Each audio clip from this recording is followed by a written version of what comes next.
Hello, everyone. Happy Wednesday. It's Charlena from Any Event Linen and Chair Rental out of Lakeland, Florida. Thank you so much for joining us today. We have Holly from Handled by Holly. She is an event planner. And so I want her to just go ahead, jump in, introduce herself, tell us everything that we need to know about her, and then I'll get to my list of questions that I have for her. Awesome. Okay, cool. Well, like you said, I'm Holly with Handled by Holly. We have been a business for 3 years. We just had our birthday recently, which was super fun in August. I've been doing event planning myself, though, since 2010. A lot of that within full time ministry. That's kind of my background where I came from. So, planning events for churches, denominations, and then during that time, lots of best friends were reaching out and saying, if you can plan a conference, if you can plan, this, then you can definitely plan my wedding. Will you please help me? So, did that for a long time just as a fun hobby. Got a lot of experience. And then 3 years ago, an officiant friend reached out to me. This is a wild story of how we started and said, I have a groom who is planning a wedding. They are 2 weeks away from their wedding date and lots of stuff is not done. Would you be interested in helping him at all? So I was like, sure, it sounds fun. Let's do it. So that was the first time I had planned somebody's wedding who was a stranger. And at that wedding, started getting more weddings. Just like, okay, the florist had somebody. Okay, there was a new bride I met here and there. And it just evolved very quickly into a business. And now we have a team of 15. We are in the Tampa Bay area. And we mostly, I would say about 90% is weddings. But we also do nonprofit events, corporate events, birthday parties, all the fun stuff. And we get to do some of our couples' baby showers, which is super fun too. Oh, nice. It's like an ongoing relationship. It's like I met you guys when you got engaged. Now we have a Yes. wedding, and now we have a baby. Yes. Beautiful. I That's love so it. yes, and I'm sure the couples love it too because you build the relationships with each other, you get to know them more. So now you have a feel of what they like, what they may be interested Yes, in, and then you can go ahead and give more suggestions. So for that's sure. amazing. Okay, well, let's go ahead and jump on in. So, we all know when we are in wedding planning mode, sometimes it can feel very overwhelming because you don't know where to start, you don't know what to do, and it's just like, "Oh my god." So then you start to shut down because you're worried because you're just all up in the air. So how can couples avoid feeling Yeah. overwhelmed when they dive into the wedding planning process? Yeah. Obviously, like as a wedding planner, I would say hire a professional to help you Mhm, if you can. If that's within your budget, definitely hire somebody because you don't know what you don't know. Some of the mhm, overwhelm comes from, am I doing everything I'm supposed to be doing in this time? Am I mhm, behind? Am I ahead? All that mhm, kind of stuff. And it's such an emotionally charged time of mhm, life that, people have expectations, you have things going on. You don't mhm. get to pause your life to plan a wedding, basically. So having somebody who's designated to do that and kind of hold your hand through this process, Mhm. show you what's needed, help you make decisions. I tell our couples a lot that you get into analysis paralysis because you're making so many decisions. So Yeah. having somebody that you've hired almost as like a best friend in your corner who does this all the time can help you make those decisions. Like, hey, this isn't that big of a thing. Let's talk about it. Let's talk through it. I can help Right. you. And making those decisions with somebody is super, super helpful because it is, in all honesty, a very stressful time. It's super exciting, but also there's all these moving pieces and parts. So having somebody in your corner is super helpful. Yes, definitely. Like you said, it's like having your best friend that knows everything. Yes. All the things that you're worried about, they're like, I have it checked off. I have Yes. this. Yeah. I know when I got married, I had a wedding planner because I was literally one of those brides. Like, I Mm. wanted to enjoy it, but I didn't want to be stressed out, even Yeah. though I was still a little stressed out. But it was very nice to have someone who can take care of the entire wedding process is important, but making sure that those big things are taken care of. And then Yeah. on the day of, I didn't have to worry about it. I really got the chance to be a bride. And so I really Yeah. appreciate my wedding planner. So if you're considering from Charlena, do it, do it, do it. It's worth it. Trust me. Yes. Okay, Yes. so And I'm let's talk always about like, okay, just sorry. hire one, hire anybody. Like, just find somebody who's qualified and Mm-hmm. experienced, because it Mm-hmm. will literally be a game changer for you, especially Yep. for those type A brides, because you're Oh, going to yeah. want to be holding that checklist throughout the day. But your Yep. planner is going to say, hand it over. Like, it's Right. my turn to drive. Like, just Yeah. enjoy. Here's a mimosa. I'll Yeah. tell you when we're queuing all the things. So it's super helpful. Yes. Perfect. So let's talk about tools and techniques. When we're talking about brides that they may hire a wedding planner, but maybe they wait, or those who decide to plan their own wedding. What tools and techniques do you recommend in staying organized throughout this process with a planner or planning on your own? Okay, either one. I would definitely say, I mean, a planner is a big checklist Mhm. girl, and that helps to keep everybody super organized. So our couples, they get, customized checklists from us throughout the process, Mhm. but they're also receiving overall checklists. So, hey, we're 3 to 9 months out. You should Mhm. be taking care of these items on your end. So purchasing rings, going to a dress fitting, like all of those types of things. So couples having organized checklists is Mhm. super, super helpful. Become a binder babe and create a binder with all the tabs and all the things that will keep you very organized if you don't have a planner. If you do, we have a lot of tools that we use. So we have a CRM called Honeybook. We Mhm. keep everything organized in there for you. So we're going to create a mood board for you. We're going to create a budget for you. We're going to create all these, behind the scenes things that you need structurally, foundationally, to keep this, train on the tracks. And those are all going to be found in that database for you. Keep everything very organized there. But if you are choosing to do it yourself, I would say take all of those things and create a really organized binder, or a Mhm. digital, binder as well, with all of those items in there. Your budget, your mood board, your vendors, your timeline, all the things that are going to need to help your day be successful, and create checklists for yourself. Okay, on this week, I need to accomplish these Mhm. 5 things. Okay, Mhm. we're going to take a week off because, again, it's like overwhelming. So we're Yeah. going to take next week off. And then when we come back, we need to choose what suits are the guys wearing, and this and this and this. So just being very organized with to-dos and checklists will be super helpful through the process. Beautiful. I love that. I love that. I love that. Because sometimes when you do have a lot of things going on, the only thing that can keep you focused is a checklist. Yes. Even on your day-to-day things. It's like if I know what I need to do for the day, then I can Yeah. pace myself and I know what I've done and things I haven't. So that's Yes. amazing. Okay. And the So checklists are very black and white, right? And we're emotional, and we're yes, going to be emotional during this whole process. yes, So the checklists help us to kind of just stay in the rhythm, stay on track. yes, definitely. Okay, so let me add another layer to this. Okay. So I remember when I got married, my family, they were so excited. And their excitement just brought in more stress because, they have their own, why didn't you do this? What about Yeah. that? You should do this. You should do that. And their expectations were definitely greater than what Yeah. I had even imagined. So how or what is your suggestion in just putting those expectations to the side and really staying focused on what I want for my, well, not me, what a bride may want for their Yeah. wedding day? Yeah. I think early on, you have to get with your partner, and between the two of you, you have to communicate. This Mhm. is important to me. This is what I want. And you just kind of hash out through some things. A lot of times our guys will say, I don't care. You tell me what you want. Right. But if I'm in that conversation, I'm going like, okay, no, tell me what is most Mhm. important to you. Like, groom, tell me what that is.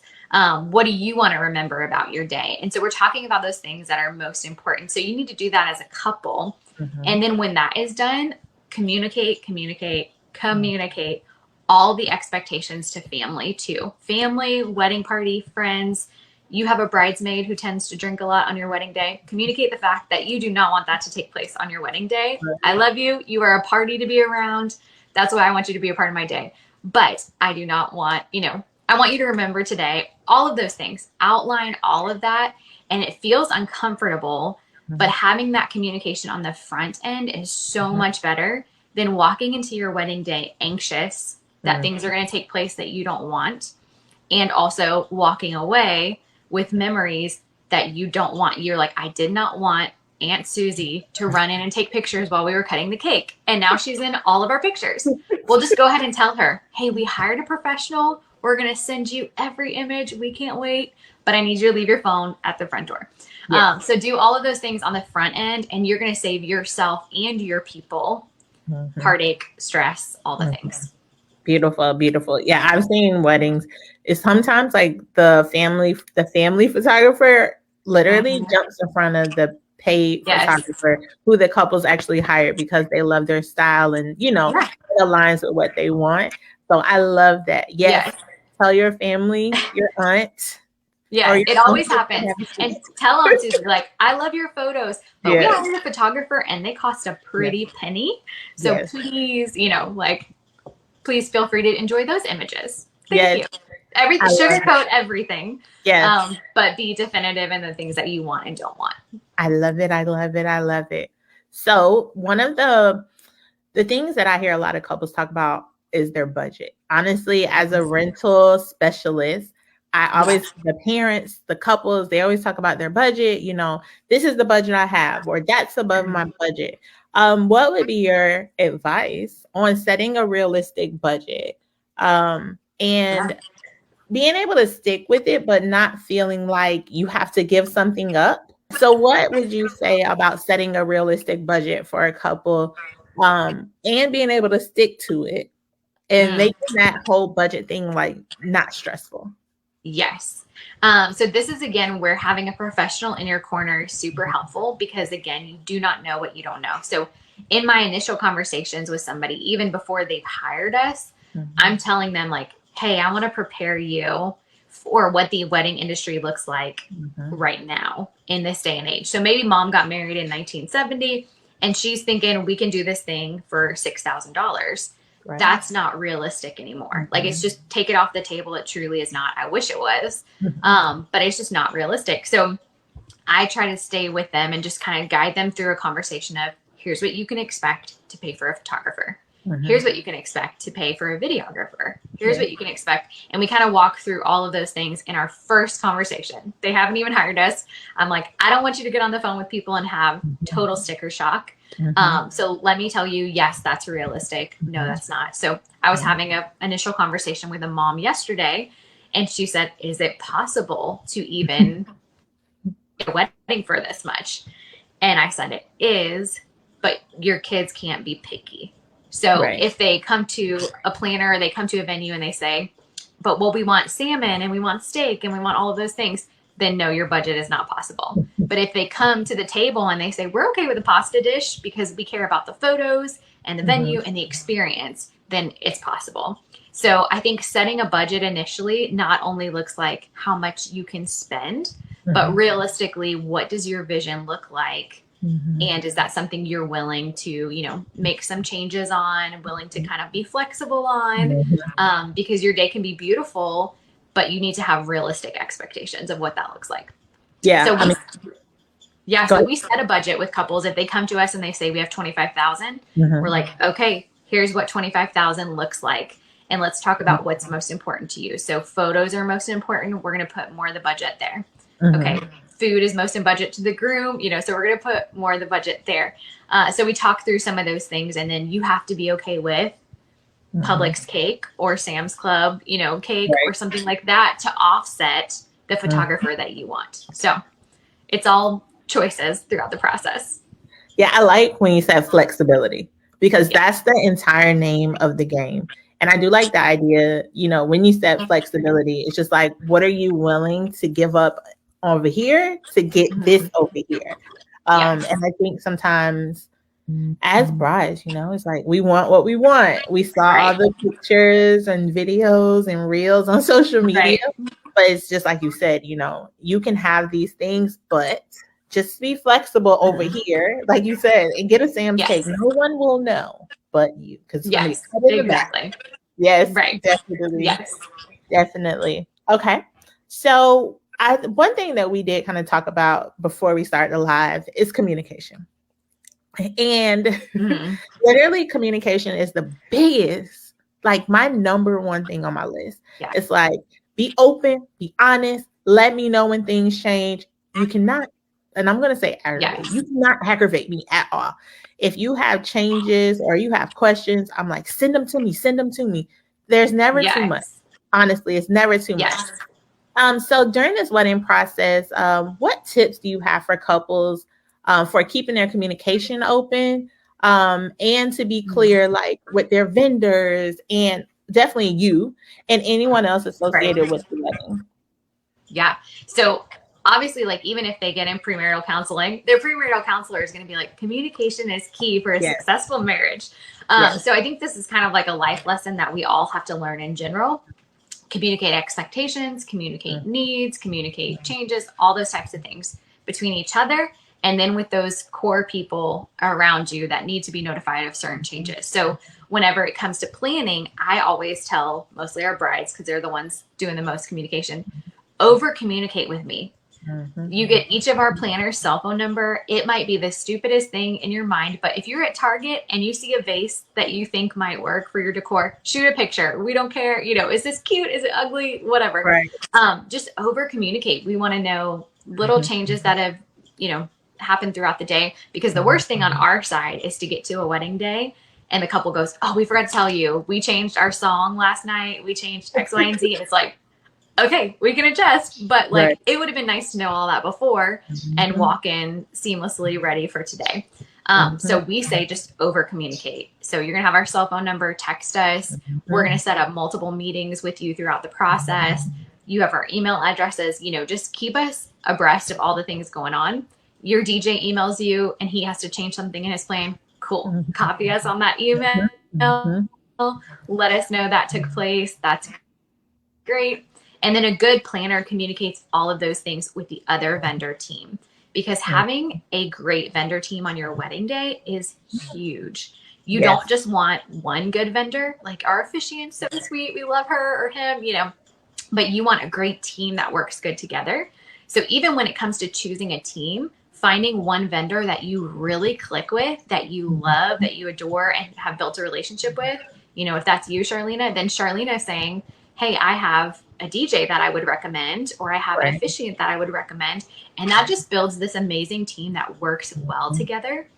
We just had a recent wedding on Captiva Island, and we had to change the rain plan 2 or 3 times during the day because the storm was coming in, all the different things. And so having a team that was super flexible, and I was able to like text everybody on different sides of the property, "Hey, this is the new plan. We're changing it to this." And then just jump in and do it was amazing. So having a team that works well together is super important. Yes. Oh my God. Yes. So remember, everyone, communication is everything. So key. Yes. Yes. Yes. There's never too much. Trust me. Never. I always tell people, I say, even if you're repeating yourself because you don't remember what you wrote in the other email, that's okay. That's okay. Send it again. Yes. Send it again. Yes, definitely. Yes. Okay. So this is my last question, and I'm sure the couples would definitely appreciate this. So here we go. Okay. So what would you tell recently engaged couples that one piece of advice? What piece of advice would you give them to allow them to have a stress-free planning experience? Yes, I would say communicate expectations. So communicate expectations, again, the things that are important to you, the things that are non-negotiables to you, all of that stuff. Communicate those things to each other, and then communicate those things to other people, and then let it go. Because otherwise it's going to bother you throughout this whole time. If Aunt Susie continues to take photos or whatever, we're just going to laugh in 20 years because Aunt Susie was so obnoxious. She's in all the photos. But you just have to communicate those things and then let it go so it doesn't eat at you, and you can just enjoy this entire process. So when couples hire us, I say, tell me those things, let's talk through them, and then hand them off. Mentally let go of it, go get a massage, do whatever you need to do, but you check that off the list just by handing it to me. Yes. I love it. I love it. I love it. I love it. And honestly, when all the things that we talked about, those are the components that allow for a stress-free wedding planning experience. Yes. So yes. Oh my goodness. Yes. I love it. I love it. I love it. Well, what I'll do, I'll go ahead and I'll drop your information down in the chat so everyone knows how to reach out to you. Holly, thanks again for joining us. And thank you for everyone that joined us on the live. Like I said, I'll be sure to put our information down in the comments.